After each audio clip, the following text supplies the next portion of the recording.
Okay, what is going on, everybody? My name is Tyler Nichols. Welcome to the very first Built Different Playbook, operation number 1. Okay, today we're going to be talking about culture. This is going to be 20 straight minutes of no fluff, just value. We're going to be talking about culture today, which is one of my favorite subjects on planet Earth. Let's get into it.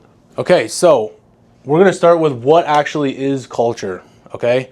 And culture can be defined by simply one statement. It's what your people do, not when you're watching, but when you're not. Culture can also be defined as not necessarily what you preach as a business owner or a leader to your people, but what you actually tolerate. And so the culture really comes down to a couple of things here, right? It's the mindset, it's the standards, and it's the acceptance of what you allow to happen to your people or with your people, whether they're on a sports team of yours that you're leading, whether it's in a business, right? Just as a leader in general, it's what your people are actually doing when you're not looking. Culture is actually built whether you like it or not. That's the other thing as well that we got to keep in mind here, okay? So whether you actually intentionally are building a culture where you want to be around the people that you work or play with every single day, right? You guys all want to get after it as a team, or whether you're actually not intentionally building a culture, there will be a culture that gets built, okay? So culture is a double-edged sword. It can work in both ways, right? You can use it to your advantage, or it will be your biggest disadvantage. Right? Typically, when people like coming to work and they like the people that they're working with, you will get a higher output per capita of person if that's the case. So we got to really focus and really dial in on what our culture is and what it can do for our business.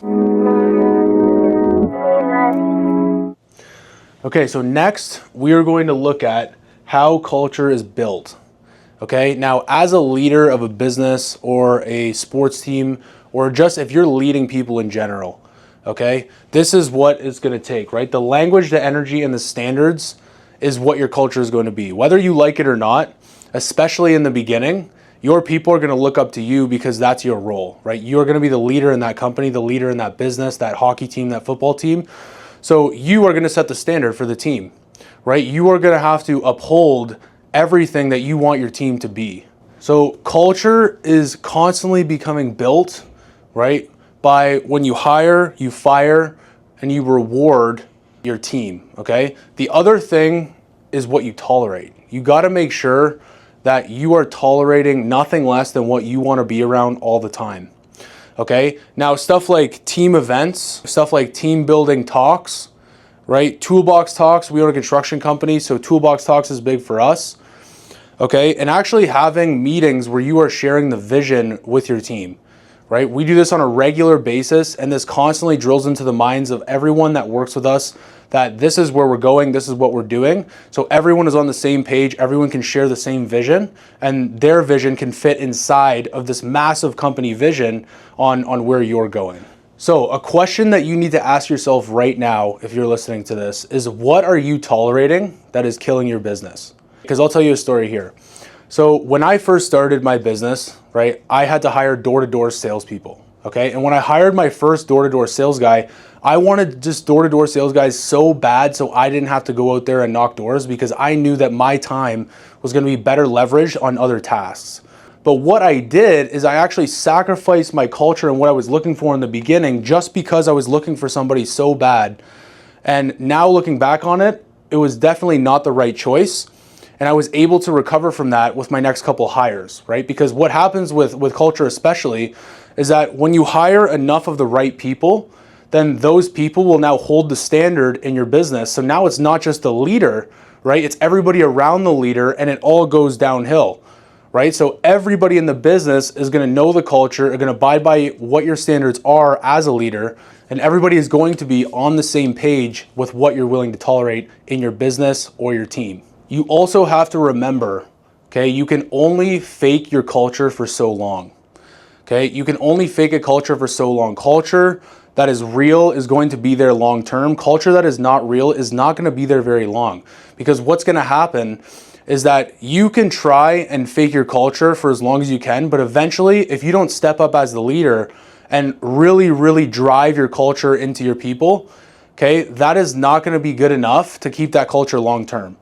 Eventually what's going to happen is you're going to hire enough people, you're going to be in enough tight spots where you're just hiring people off the street because you need that guy just like I did, okay? But one thing that I realized huge is culture above everything. I want to work around the people that I know every single day are going to show up and put in 110% effort every single day. And it doesn't matter if I'm down a guy or I need a guy, I need to follow those standards. If I'm not following those standards, then I am not upholding the standards that I set in place for myself and my current team. My current team is not here because of some other standard that doesn't exist yet, right? They're here because the company culture is what it is today.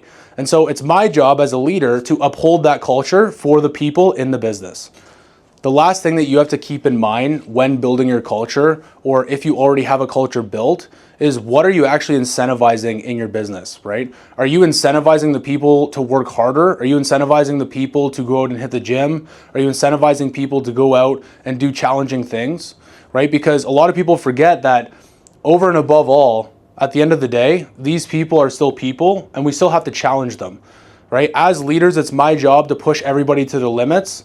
Not only for them, right? For me though. So I know how far can I push this guy? How far can I take it before, right, something bad happens? And that's something that is very, very critical, is finding your people's limits and knowing when to push and when to not. Are you incentivizing comp structures, right? Because all this stuff is not necessarily about money, right? But what it is, it's building people. And that's what you need to focus on. What do you actually incentivize your people to do to be able to perform harder? And another thing that I want to touch on real quick is when you have a strong enough vision for your company and every single person is trying to get to the same end goal, you just mesh like a perfect puzzle, right? Everybody plays their part. Everybody knows where they're going. Every single person wants to be pushed and is willing to push other people because everybody's trying to get to the same place as fast as they can.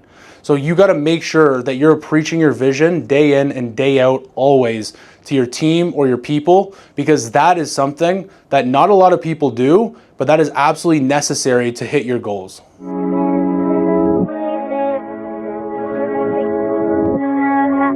Okay, we got mindset and discipline directly related to culture. First off, I'm going to tell you guys a little story here. A couple months ago, we were trying to figure out a suitable solution to get guys to hit their KPIs without actually having some type of like corporate punishment, right? So what we came up with was running the Mike Murphy challenge. Okay, that is directly correlated to our culture, right? It's going to make you better mentally, physically, and it's going to bring you closer together. The best way to bring people together is through pain, right? That's something that I learned in my time in the Army, going through multiple different military courses, was the tighter you get, typically the more pain you endure with those people. And so when we're thinking about discipline and mental toughness, right, and mindset within culture, it is very important that you keep your team's culture and your team's mindset and discipline very high at all times. Because the second that starts to slip, you'll notice that your culture is directly correlated to how much discipline and mental toughness that your team has. And that is something that we do constantly, okay? We are constantly trying to improve our people, not just for the business sake, but for their personal sake, right? So when you actually have a good team of people come together, we want to make sure that we have some sort of mindset course, mindset talks, something that have to do with mental toughness, discipline, and keeping everybody on track, both at home and at business, right? Because we want to take care of our people on the court and off the court, and that should be your goal as well. The last thing that we want to keep in mind here is maintaining ownership, right? I like to say Extreme Ownership, which is a book by Jocko Willink. If you have not read that book as a leader, highly suggest it. Okay, but extreme ownership is something that must run through the bloodline of your business. What extreme ownership is taking accountability for what you do. Meaning, how can I blame myself as a leader first before I can blame anybody else? Maybe that's they misquoted something, right? So I could go ahead as a leader and say, okay, did I not train them enough? Did I not give them the tools to succeed? Right? Did they need my help and maybe I was too busy and that's why this happened? So you always look for a way to blame yourself as a leader before anybody else. And that is something that comes with leadership, whether you like it or not. As a leader, you have to be malleable and you have to be able to take ownership for what you do. Because at the end of the day, when shit hits the fan, all eyes are on you and you are the one that's going to be making the most critical decisions of the day. Okay, so next thing, we're going to be talking about culture in your actual ranks of your business. Okay, and what I mean by ranks in your business is the layers of your company, right? Maybe it starts with you as a leader, then you got a couple managers, then you got a couple job foremans, and then you got a couple laborers, right? So we want to make sure that that culture gets all the way from the top all the way to the bottom. Okay, and how we do this is just simply by reinforcing the culture all the way from the time that you start your business to today. Okay, and so a couple things that I have personally done to really help me maintain the culture is actually living like the people that I want around me, right? Because typically you're going to attract the same people that you are, right? You're going to attract people that are like you. And so if you're the type of person that works out all the time, wants to eat healthy, wants to get shit done, hardworking, good work ethic, those are the people that you're going to naturally attract. You know what I mean? The dogs that you were looking for your sales team, the dogs that you were looking for as your managers, those guys want dogs to work for. That's what they're looking for. And so when we want to talk about this, we have to start and plan out our culture from day one. So that way, as we're hiring managers, as we're hiring laborers, our culture is going to maintain all the way through that hiring process and all the way through the years of business. Okay, now, a couple tactical things that I have done is very simple actually. You do not hire somebody unless the people around you also like that person, right? Your team is there because of the culture and because of maybe the people that they work with. And so you want to maintain that. So simply getting the words of your team before you let somebody in to your culture is very, very important, right? You got to let the people have their word. And so that's one simple thing that's really helped me. Number two is just constantly living the way that you want the new people in your company to come in, right? Sometimes as leaders, okay, especially after you build a business or you build your team, sometimes you get a little bit lazy, right? Sometimes you want to go to the golf course at 3 on a Thursday. Sometimes you want to go for a coffee with your girlfriend at 10 a.m. on Tuesday, okay? But at the same time, the leader always has to lead from the front, and the leader is solely responsible for the culture at all times.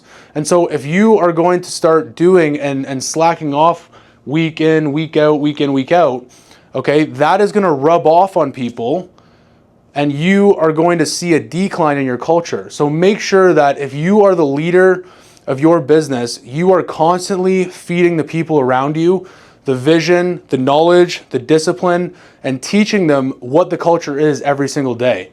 Okay, and always remember, culture is not what you preach, it's actually what you tolerate. Okay, so when you are talking about what are you tolerating, well, are you tolerating people, whatever, leaving at 1 p.m. to go golfing when there's work to be done? Are you letting people do what they want to do? Is there no direction? Is there no leadership? Okay, because when there's no leadership in a team, typically there's no direction. And when there's no direction, people get frantic, they don't know what's going on, shit's hitting the fan. So we have to make sure that as a leader, you are solely responsible for maintaining the culture from day one to fucking year 20. All right, and we got to make sure that we maintain that because there's no one else who's going to care about your culture more than you. And if you don't care about your culture, the culture is going to make itself in your business. Always remember that. Okay, next thing we're going to talk about here is how to reinforce culture into your business every single day. Now, there's a couple things that I want to share with you guys that I do in my business, all right, to maintain the culture. There's a couple things here, okay?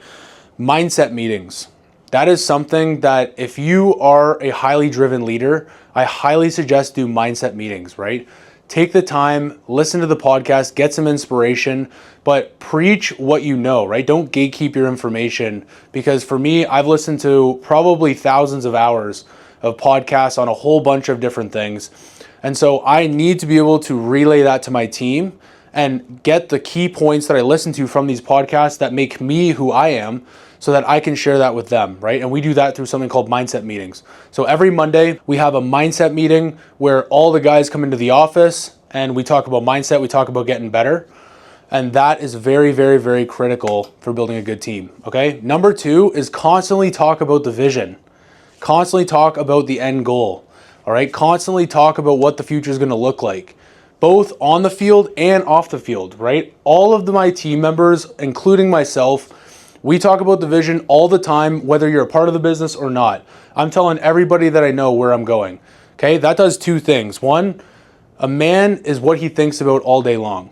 Okay, always remember that. So you got to make sure if you're constantly thinking about where you're going, constantly thinking about what you're doing, you're going to be like that. You're going to be that guy. You're also holding yourself accountable and you're holding your team members accountable because you are telling literally everybody. So you better make that shit happen, right? Now you've told your mom, your cousins, your aunt, your friends. And so now all these people have an expectation of you, okay, due to telling them that, which is both a double-edged sword, really. Because you can either rise to the occasion, right? Or you can crumble under the pressure. You only got two options here, okay? But everybody at this company and everybody that I know, we are rising to the occasion every single time. We also have to lead by example, okay? I tell my guys all the time, okay? Every single one of us is a leader. It's not just me. It's not just the managers. Every single person is a leader. We always have to be leading by example. Right? I'm going to tell you a quick story here. So a couple weeks ago now, unfortunately, I had to fire somebody from my company. It was a little bit of a stressful fire, right? Where he had a lot of company property. We had to get it back professionally. So we had to take care of that all afternoon. Okay. And that caused me to just not eat for the whole day, right? I hadn't eaten at all that day. And just so happens that night, we were actually running our Mike Murphy challenge that night.